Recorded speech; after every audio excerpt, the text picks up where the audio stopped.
Hi friends, welcome to Garam Masala, the magic spices of cooking.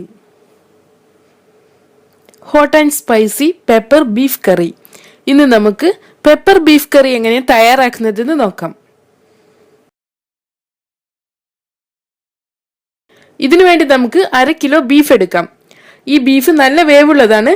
അതുകൊണ്ട് ഇതിനെ ഉപ്പ്, 1/2 teaspoon മഞ്ഞൾപ്പൊടി ഇവ ചേർത്ത് പകുതി വേവിച്ചെടുക്കണം.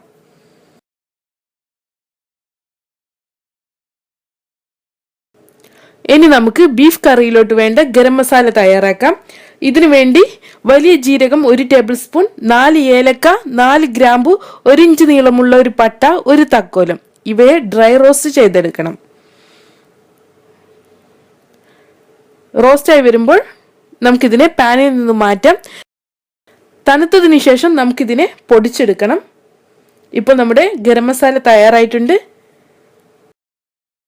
ഇനി നമുക്ക് ബീഫ് കറി തയ്യാറാക്കാം. 2-3 ടേബിൾ സ്പൂൺ വെളിച്ചെണ്ണ ചൂടാക്കിയെടുക്കണം.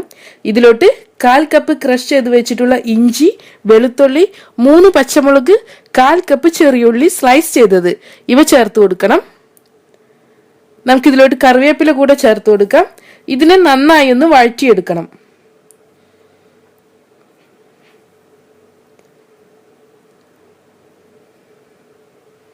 ഇനി ഇതിലോട്ട് നമുക്ക് 2 കപ്പ് സവാള ചേർത്ത് കൊടുക്കാം.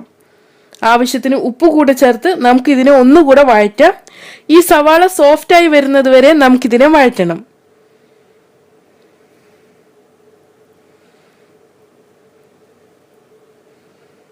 ഇപ്പൊ നമ്മുടെ സവാള സോഫ്റ്റ് ആയി വന്നിട്ടുണ്ട്.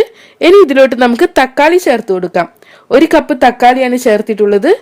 ഈ തക്കാളിയെ നമുക്കൊന്ന് മാഷ് ചെയ്തെടുക്കാം. ഇപ്പോൾ നമ്മുടെ തക്കാളിയും തയ്യാറായിട്ടുണ്ട്. ഇനി ഇതിലോട്ട് നമുക്ക് പൗഡറുകൾ ചേർക്കാം. ഇവിടെ ഞാൻ ചേർത്തിട്ടുള്ളത് 1 ടേബിൾ സ്പൂൺ മുളക് പൊടി, 1 ടേബിൾ സ്പൂൺ മല്ലിപ്പൊടി, 1/4 ടീസ്പൂൺ ഉലുവാപ്പൊടി, 1/2 ടീസ്പൂൺ മഞ്ഞൾപ്പൊടി ഇവയാണ്. ഇതിനെ നമുക്ക് പാനിലോട്ട് ചേർത്ത് കൊടുക്കാം.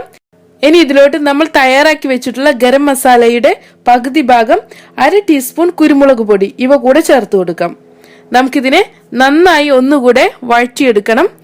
ഈ മസാലയുടെ റോസ്മെൽ പോകുന്നത് വരെ നമുക്കിതിനെ വഴറ്റിയെടുക്കാം. ഈ മുളക് പൊടിക്ക് പകരമായി കുരുമുളക് പൊടി തന്നെ ചേർത്ത് കൊടുത്താൽ മതിയാകും.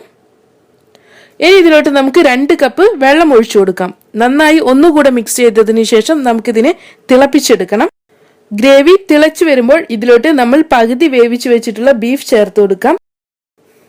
വേവ് കുറഞ്ഞ ബീഫാണെങ്കിൽ ഡയറക്റ്റ് ചേർത്ത് കൊടുത്താൽ മതി. വേവ് അധികമായതുകൊണ്ടാണ് ഞാൻ ഇതിനെ പകുതി വേവിച്ചെടുത്തിട്ടുള്ളത്. നമുക്കിതിനെ നന്നായി മിക്സ് ചെയ്യാം. ഇതിനെ അടച്ചു വെച്ച് വേവിച്ചെടുക്കണം. ഇപ്പോൾ നമ്മുടെ ബീഫ് നന്നായി കുക്കായി വന്നിട്ടുണ്ട്.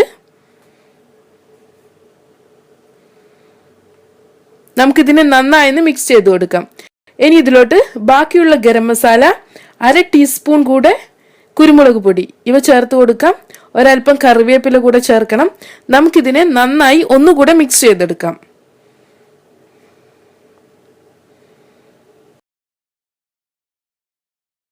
അവസാനമായി നമുക്കിതിലോട്ട് 1 table spoon fresh coconut oil കൂടെ ചേർത്ത് കൊടുക്കാം.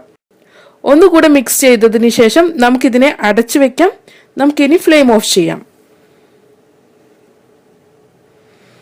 അങ്ങനെ നമ്മുടെ hot and spicy pepper beef curry തയ്യാറായിട്ടുണ്ട്.